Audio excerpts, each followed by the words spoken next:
AEW gave us 2 shows in 2 days, and there's a lot to talk about. We've got returns and promos and blood. Let's run it. Dynamite started off with some post-Forbidden Door vignettes. We got to see a little bit of the action, and then we got to see this entire thing that broke down backstage just a little bit between Will Ospreay, Jon Moxley, Kenny Omega, and MJF. And that was very interesting. We got to see it again the next night. Everything is just the same. It's the same. It's all the same. But it's fine. It did what it was supposed to do, and now we know what Will Ospreay is kind of doing with all of the shenanigans with the Death Riders. So at the end of the day, I wasn't mad at it. But then we jumped immediately into Briscoe versus MJF. This was Briscoe cashing in his chance at going after the title and trying to win it. I believe this is the first time he's gone after it, like fully gone after it. So it was a very interesting match.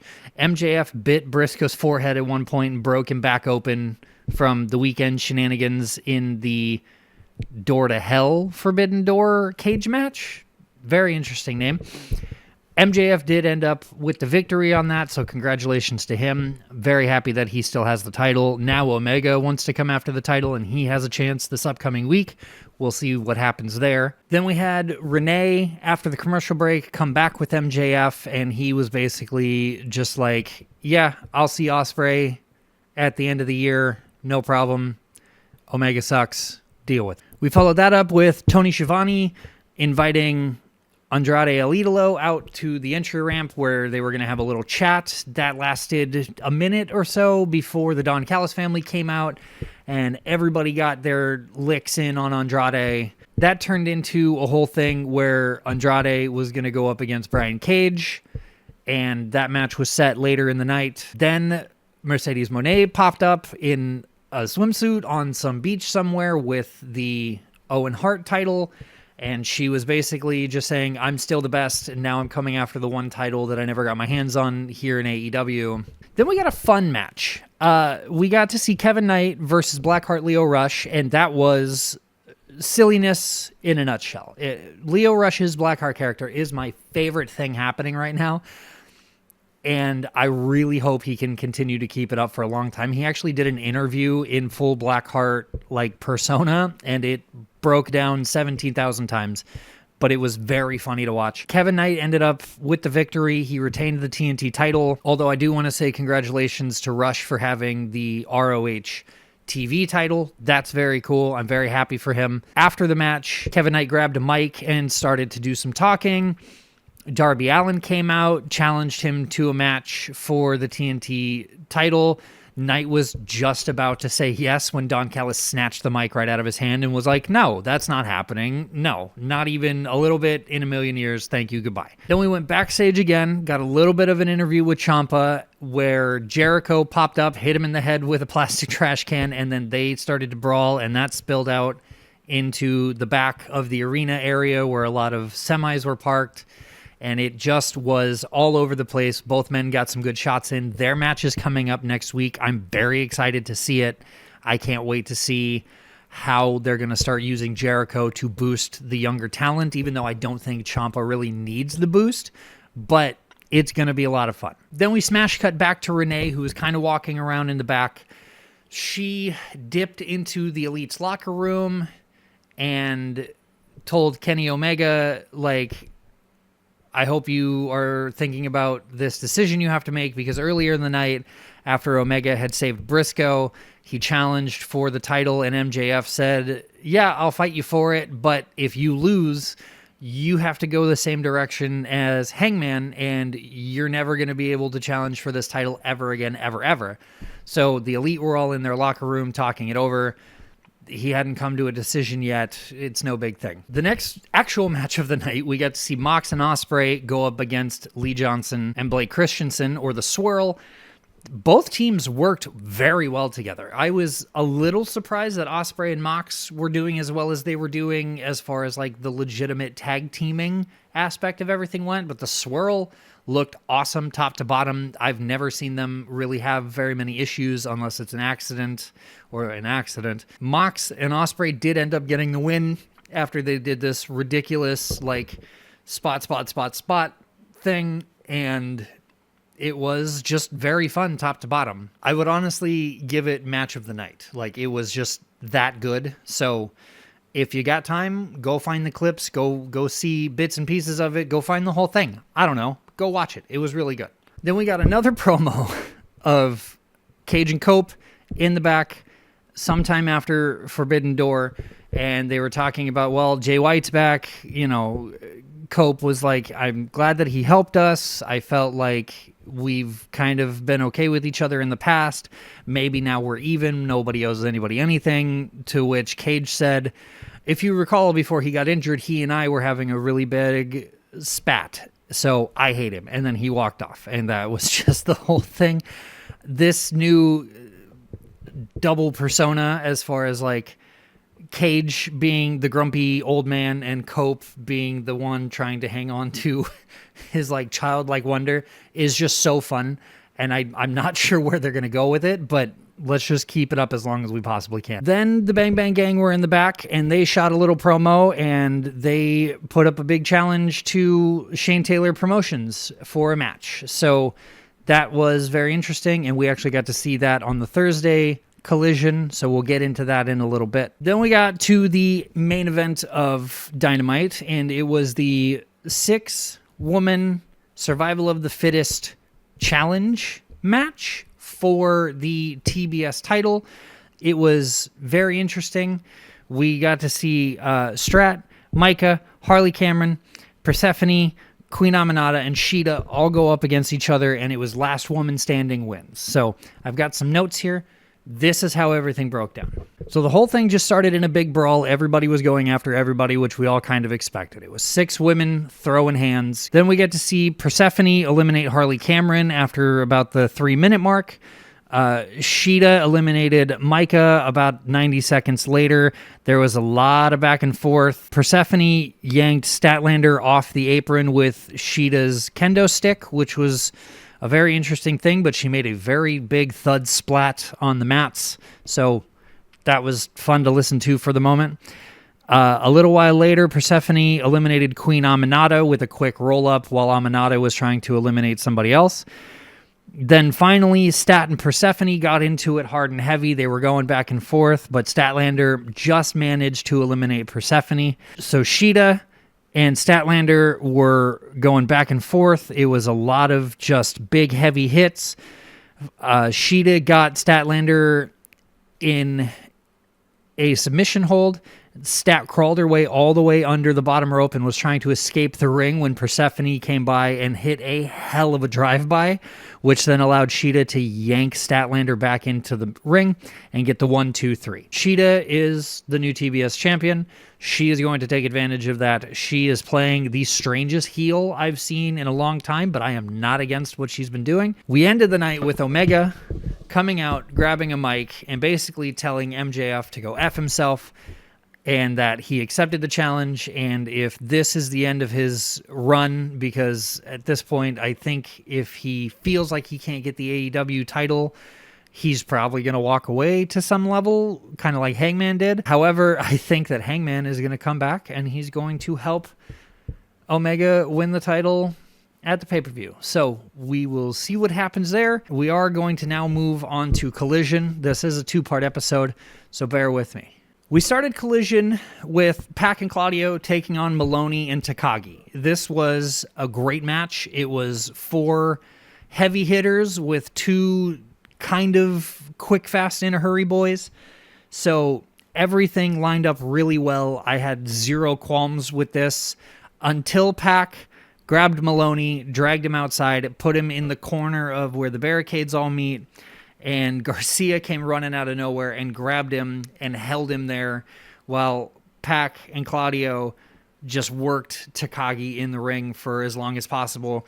Eventually, Maloney grabbed Garcia's head and threw him past the ring a little bit, like into the ringside area over the guardrail. That was very funny to see. Pac and Claudio did end up getting the victory, which I kind of expected. I mean, it's AEW, Forbidden Door's over now. We do want more talent to come over and look strong, but not on our home field advantage. So congratulations to the Death Riders on that win. Then we went backstage and got a little promo from Lexi Nair. She had Orange Cassidy, O'Reilly, Strong. They are still the trios champions, so they had a little bit of a thing going on. And then Takeshita came up, and he spoke a little bit and talked about how much he hates Kyle Fletcher.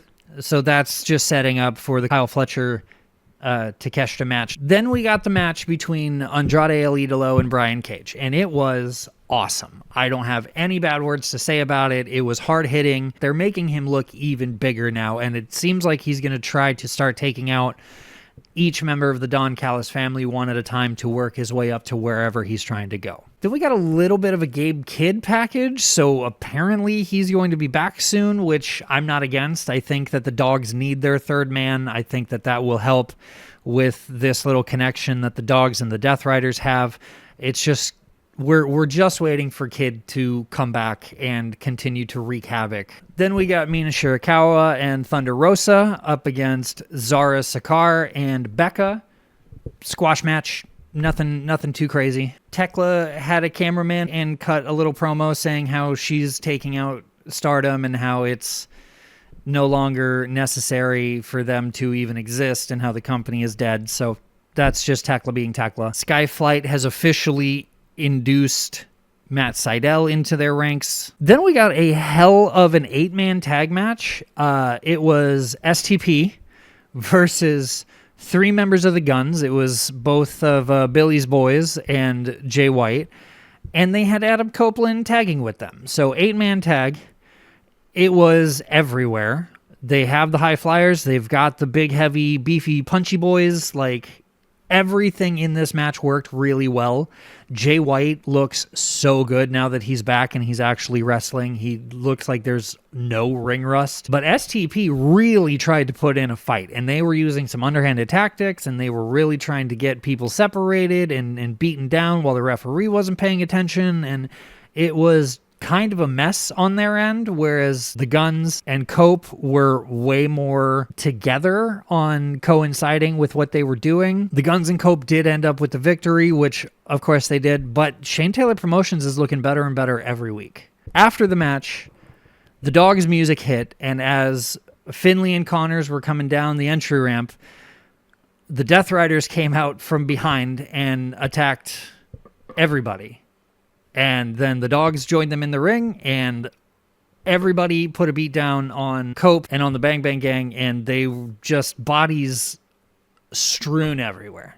And apparently Willow Nightingale is starting to feel better because we got a package kind of saying like, hey, I'll be back soon type of deal. So I hope that her recovery is going well. It seems like she's getting a couple new tattoos, which me too, but that's a story for another day. And so we'll probably be seeing her maybe at the next pay-per-view, if not just by the end of summer. The next match came up, and it was The Demand taking on Sonico, Chris Nasty, and Jordan Oasis. Another squish match, nothing too crazy. You don't have to find clips. I'm sure you can assume how much Toa, Leona, and Bishop Khan were throwing dudes around. Toa did somehow get busted open above his eyebrow, though, and it caused half a crimson mask. It was interesting. I'm not sure how it happened. I somehow I keep looking away right as the craziness happens, and I turn around and blood. And so I need to, I don't know, sit in a vice with my head just facing directly at the TV. I'm not sure what happened. But after the match, Ricochet grabbed a mic. He started popping off, and he took some shots at Matt Sydal. So that will probably end up turning into something very soon, but we're just going to have to sit and wait and see what Skyflight has to say back. Then we got a women's match for the number 1 slot in the upcoming Women's Casino Battle Royal. It was Athena versus a young woman by the name of Rena.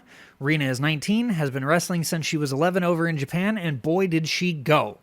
They really made her look strong in this. I hope we get to see a little bit more of her. I'm going to have to go find videos to see like what she's all about in the industry. Athena did end up with the victory, so she is entrant number 1 for the upcoming Casino Gauntlet match. Then we went backstage again, and we got Fletcher talking shit about Takeshita and ELP, who he was wrestling very shortly after this promo. It was a Fletcher promo. Then we went back out to the ring, and we got to see Roosh take on Jordan Cruz.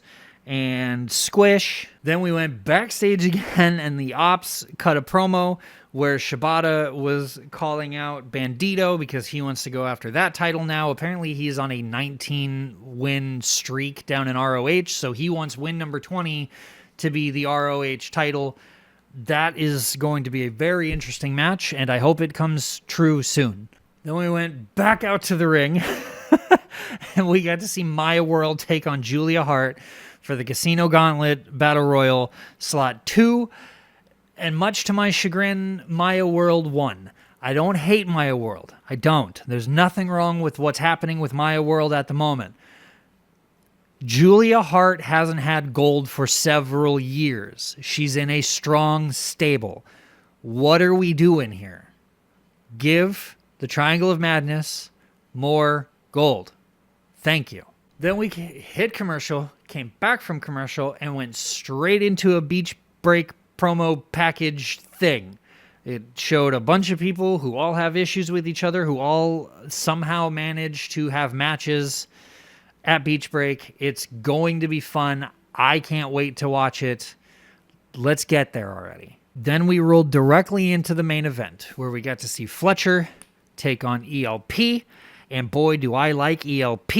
We need more ELP. I need to follow him on Instagram or something, because that man is a psycho, but he's a fun psycho, and he is so great to watch. So Fletcher and ELP going after it. Fletcher obviously has the size and the strength advantage. ELP had a little bit of the agility advantage, and they just were going back and forth as best as they could. ELP was doing reversals. Fletcher was using his strength to his advantage as often as he possibly could. The entire thing was match of the night. I can't give any other match from Thursday Night Collision match of the night, because this one absolutely took the cake. And after so many promos in the night, I was just excited to see that we didn't have a fourth squash match and that this one actually lasted a few minutes, and it was awesome. So go find clips, go find this match, sign up for HBO. I don't know what to tell you, but this was phenomenal, and I loved every second of it. So match of the night, Fletcher wins. ELP looks just as strong as he ever has. I hope we get to keep ELP for a little bit longer.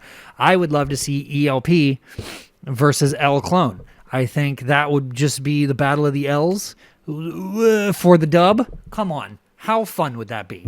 After the match was over, Don Callis jumped in the ring with a microphone, started popping off about how Takeshita's a turncoat and he doesn't deserve the title, and they're going to bring the title back to the Don Callis family.